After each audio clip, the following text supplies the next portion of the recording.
Hey guys, Dr. Andy here. Today I want to show you dry needling for the low back, especially for a low back or a lumbar strain, okay? So the big one for this is that we're attacking these muscles on either side of the low back. When we have a strain, most of the damage is usually to these muscles on either side of the lumbar spine.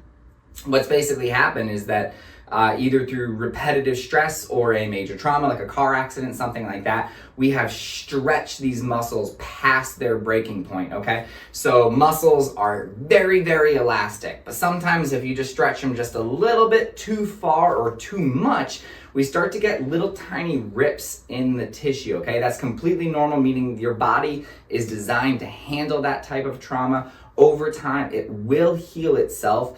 And that's actually how exercise works. If you exercise and you lift up heavy things over and over again, you create little tearing in the muscle and then it builds back stronger, right? If it goes a little bit too far, that's what we call a strain. That's when it actually is painful, it hurts, and we've got too much tearing. There is a lot of inflammation, and in general, you just don't feel good, right? So what we want to do is we want to promote healing through this area. We want to bring extra blood flow and a lot of like growth hormone and other proteins and hormones that are going to get in here and help this area heal up as quickly as we possibly can so that you are out of pain, okay?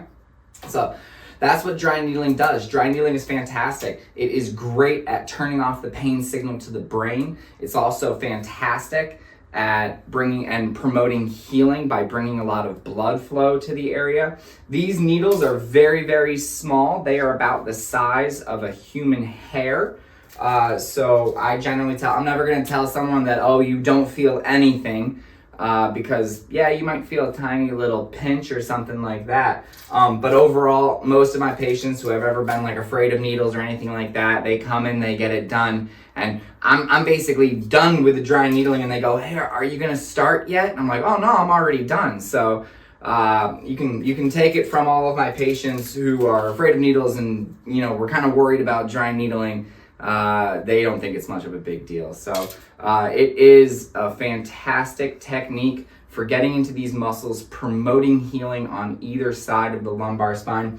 And then just for good measure, because a lot of times we do get some trauma to these glute muscles as well, we do put an extra one on either side right into the glute muscle.